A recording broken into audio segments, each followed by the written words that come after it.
بسم اللہ الرحمن الرحیم۔ السلام علیکم ناظرین، آپ صلی اللہ علیہ وسلم کی عمر 35 سال ہوئی تو مکہ میں زبردست سیلاب آیا۔ قریش نے اس سیلاب سے محفوظ رہنے کے لیے ایک بند بنا رکھا تھا، مگر یہ سیلاب اس قدر زبردست تھا کہ بند توڑ کر کعبہ میں داخل ہو گیا۔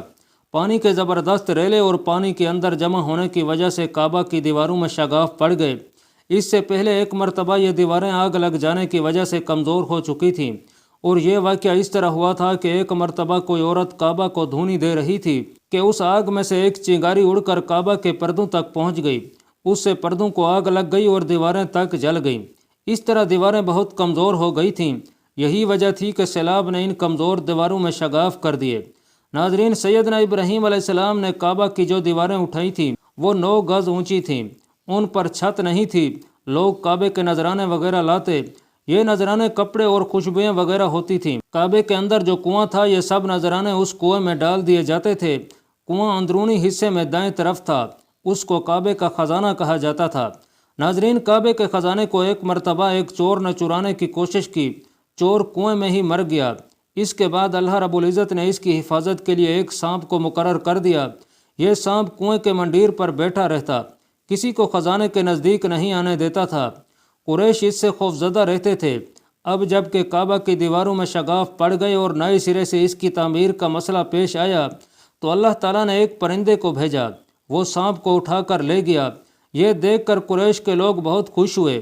اب انہوں نے نئے سرے سے کعبہ کی تعمیر کا فیصلہ کر لیا اور پروگرام بنایا کہ بنیادیں مضبوط بنا کر دیواروں کو زیادہ اونچا اٹھایا جائے۔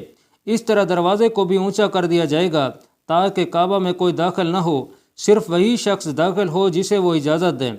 اب انہوں نے پتھر جمع کیے۔ ہر قبیلہ اپنے حصے کے پتھر الگ جمع کر رہا تھا۔ چندہ بھی جمع کیا گیا۔ چندے میں انہوں نے پاک کمائی دی، ناپاک کمائی نہیں دی۔ مثلا طوائفوں کی آمدنی، سود کی کمائی کا مال غصب کر کے حاصل کی گئی دولت چندے میں نہیں دی گئی۔ ناظرین، پاک کمائی انہوں نے بلا وجہ نہیں دی۔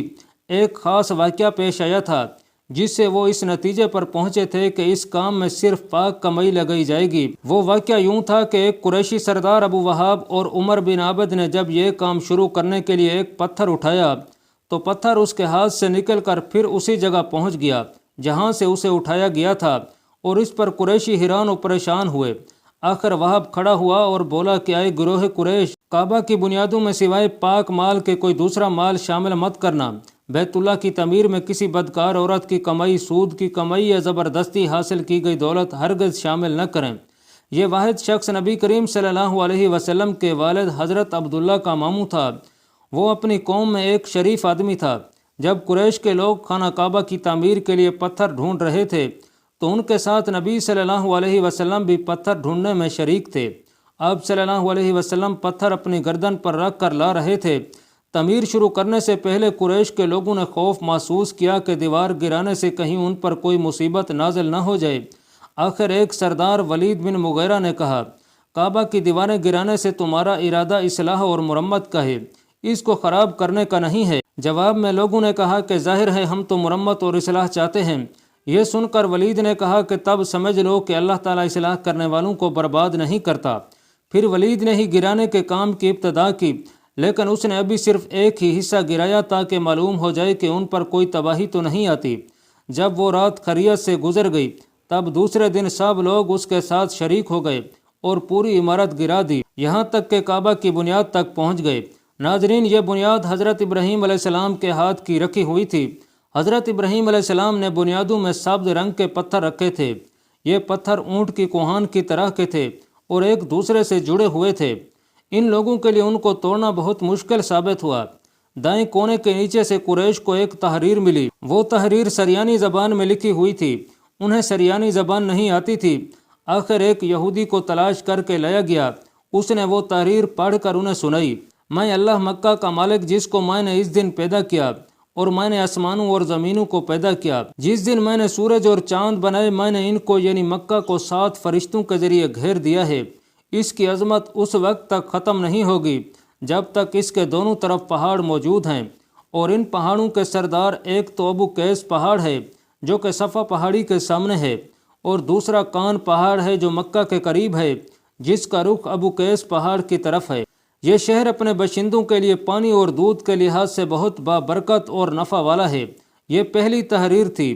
دوسری مقام ابراہیم سے ملی، اس میں لکھا تھا کہ مکہ اللہ تعالیٰ کا محترم اور معزز شہر ہے، اس کا رزق 3 راستوں سے اس میں آتا ہے۔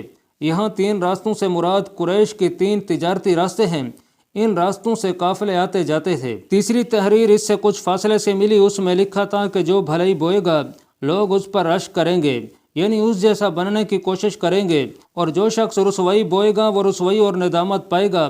تم برائیاں کر کے بھلائی کی آس لگاتے ہو، ہاں یہ ایسا ہے جیسے کینکر یعنی کانٹے دار درخت میں کوئی انگور تلاش کرے۔ ناظرین، یہ تحریر کعبہ کے اندر پتھر پر کھودی ہوئی ملی۔ کعبہ کی تعمیر کے سلسلے میں قریش کو پتھروں کے علاوہ لکڑی کی بھی ضرورت تھی، چھت اور دیواروں میں لکڑی کی ضرورت تھی۔ لکڑی کا مسئلہ اس طرح حل ہوا کہ ایک جہاز عرب کے ساحل سے آ کر ٹکرا گیا۔ آج اس مقام کو جدہ کا ساحل کہا جاتا ہے، پہلے مکہ کا ساحل کہلاتا تھا، اس لیے مکہ کا قریب ترین ساحل یہی تھا۔ ساحل سے ٹکرا کر جہاز ٹوٹ گیا، وہ جہاز کسی رومی تاجر کا تھا۔ اس جہاز میں شاہ روم کے لیے سنگ مرمر، لکڑی اور لوہے کا سامان لے جایا جا رہا تھا۔ قریش کو اس جہاز کے بارے میں پتہ چلا تو یہ لوگ وہاں پر پہنچے اور ان لوگوں سے لکڑی خرید لی۔ اس طرح چھت کی تعمیر میں اس لکڑی کو استعمال کیا گیا۔ آخر خانہ کعبہ کی تعمیر کا کام حجر اسود تک پہنچ گیا۔ اب یہاں ایک نیا مسئلہ پیدا ہو گیا۔ سوال یہ پیدا ہوا کہ حجر اسود کو کون اٹھا کر اس جگہ پر رکھے گا؟ ہر قبیلہ یہ فضیلت خود حاصل کرنا چاہتا تھا۔ یہ جھگڑا اس حد تک بڑھا کہ مرنے تک نوبت آ گئی۔ لوگ ایک دوسرے کو قتل کرنے پر تل گئے۔ قبیلہ عبدالدار نے تو قبیلہ عدی کے ساتھ مل کر ایک برتن میں خون بھرا اور ان میں اپنے ہاتھ ڈبو کر کہا کہ حجر اسود ہم خود رکھیں گے۔ اسی طرح ناظرین دوسرے قبیلے بھی اٹھ گئے، تلواریں نیاموں سے باہر آ گئیں۔ آخر وہ سب بیت اللہ میں جمع ہوئے۔ ان لوگوں میں ابو امیہ بن مغیرہ تھا، اس کا نام حذیفہ تھا۔ قریش کے پورے قبیلے میں یہ سب سے زیادہ عمر والا تھا۔ یہ ام المومنین سیدہ ام سلمہ رضی اللہ تعالیٰ عنہ کا باپ تھا۔ یہ قریش کے انتہائی شریف لوگوں میں سے تھا۔ مسافروں کا سفری سامان کھانا وغیرہ دینے کے سلسلے میں بہت مشہور تھا۔ جب کبھی سفر کرتا تو اپنے ساتھیوں کے کھانے پینے کا سامان خود کرتا تھا۔ اس وقت اس شدید جھگڑے کو ختم کرنے کے لیے اس نے ایک حل پیش کیا۔ ان سب سے کہا کہ اے قریش کے لوگوں، اپنا جھگڑا ختم کر کے تم یوں کرو کہ حرم کے صفا نامی دروازے سے جو شخص سب سے پہلے داخل ہوگا اس سے فیصلہ کرا لو، وہ تمہارے درمیان جو فیصلہ کرے وہ سب اس کو مان لیں۔ یہ تجویز سب نے مان لی۔ آج اس دروازے کو باب السلام کہا جاتا ہے۔ یہ دروازہ رکن یمانی اور رکن اسود کے درمیانی حصے کے سامنے ہے۔ ناظرین، اللہ رب العزت کی قدرت کے اس دروازے سے سب سے پہلے حضور صلی اللہ علیہ وسلم تشریف لائے۔ قریش نے جیسے ہی آپ صلی اللہ علیہ وسلم کو دیکھا تو پکار اٹھے، یہ تو امین ہیں، یہ تو محمد ہیں، ہم ان پر راضی ہیں۔ اور ان کے ایسا کہنے کی وجہ یہ تھی کہ قریش اپنے آپس کے جھگڑوں کے فیصلے آپ صلی اللہ علیہ وسلم سے ہی کرایا کرتے تھے۔ آپ صلی اللہ علیہ وسلم کسی کی بیجا حمایت نہیں کرتے تھے، نہ بلا وجہ کسی کی مخالفت کرتے تھے۔ پھر ان لوگوں نے اپنے جھگڑوں کی تفصیل آپ صلی اللہ علیہ وسلم کو سنائی۔ ساری تفصیل سن کر آپ صلی اللہ علیہ وسلم نے فرمایا کہ ایک چادر لے آؤ۔ وہ لوگ چادر لے آئے۔ آپ صلی اللہ علیہ وسلم نے اس چادر کو بچھایا اور اپنے دست مبارک سے حجر اسود کو اٹھا کر اس چادر میں رکھ دیا۔ اس کے بعد آپ صلی اللہ علیہ وسلم نے ارشاد فرمایا کہ ہر قبیلے کے لوگ اس چادر کا ایک ایک کنارہ پکڑ لیں، پھر سب مل کر ان کو اٹھائیں۔ انہوں نے ایسا ہی کیا۔ چادر کو اٹھائے ہوئے اس مقام تک آ گئے جہاں حجر اسود کو رکھنا تھا۔ اس کے بعد نبی صلی اللہ علیہ وسلم نے حجر اسود کو اٹھا کر اس کی جگہ رکھنا چاہا، لیکن عین اس وقت ایک نجدی شخص آگے بڑھا اور تیز آواز میں بولا، بڑے تعجب کی بات ہے کہ آپ لوگوں نے ایک کم عمر نوجوان کو اپنا رہنما بنا لیا، اس کی عزت افزائی میں لگ گئے ہو۔ یاد رکھو کہ یہ شخص سب کو گروہوں میں تقسیم کر دے گا، تم لوگوں کو پارا پارا کر دے گا۔ قریب تھا کہ لوگوں میں اس کی باتوں سے ایک بار پھر جھگڑا ہو جائے، لیکن پھر خود ہی انہوں نے محسوس کر لیا کہ حضور صلی اللہ علیہ وسلم نے جو فیصلہ کیا ہے وہ لڑانے والا نہیں، لڑائی ختم کرنے والا ہے۔ چنانچہ حجر اسود کو نبی صلی اللہ علیہ وسلم نے اپنے ہاتھوں سے اس جگہ پر رکھ دیا۔ مورخین نے لکھا ہے کہ یہ نجدی شخص دراصل ابلیس تھا، جو اس موقع پر انسانی شکل میں آیا تھا۔ جب کعبہ کی تعمیر مکمل ہو گئی تو قریش نے اپنے بتوں کو پھر سے اس میں سجا دیا۔ ناظرین، کعبے کی یہ تعمیر جو قریش نے کی تھی یہ چوتھی تعمیر تھی۔ سب سے پہلے کعبہ کو فرشتوں نے بنایا تھا۔ بعض صحابہ نے فرمایا کہ زمین و آسمان کو پیدا کرنے سے پہلے اللہ تعالیٰ کا عرش پانی کے اوپر تھا، جب عرش کو پانی پر ہونے کی وجہ سے حرکت ہوئی تو اس پر یہ کلمہ لکھا گیا، اللہ تعالیٰ کے سوا کوئی معبود نہیں، محمد صلی اللہ علیہ وسلم اللہ کے رسول ہیں۔ اس کلمے کے لکھے جانے کے بعد عرش ساکن ہو گیا۔ پھر جب اللہ تعالیٰ نے آسمانوں اور زمین کو پیدا کرنے کا ارادہ فرمایا تو اس نے پانی پر ہوا کو بھیجا، اس سے پانی کی موجیں اٹھنے لگیں اور بخارات اٹھنے لگے۔ اللہ تعالیٰ نے ان بخارات یعنی بھاپ سے آسمان کو پیدا فرمایا۔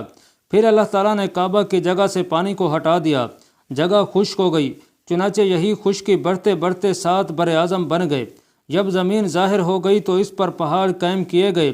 زمین پر سب سے پہلا پہاڑ ابو قیس ہے۔ پھر اللہ تعالیٰ نے فرشتوں کو حکم دیا، فرمایا زمین پر میرے نام کا ایک گھر بناؤ تاکہ آدم کی اولاد اس گھر کے ذریعے میری پناہ مانگے۔ انسان اس گھر کا طواف کرے جس طرح تم نے میرے عرش کے گرد طواف کیا ہے تاکہ میں ان سے راضی ہو جاؤں۔ فرشتوں نے حکم کی تعمیل کی۔ پھر حضرت آدم علیہ السلام نے خانہ کعبہ کی تعمیر شروع کی۔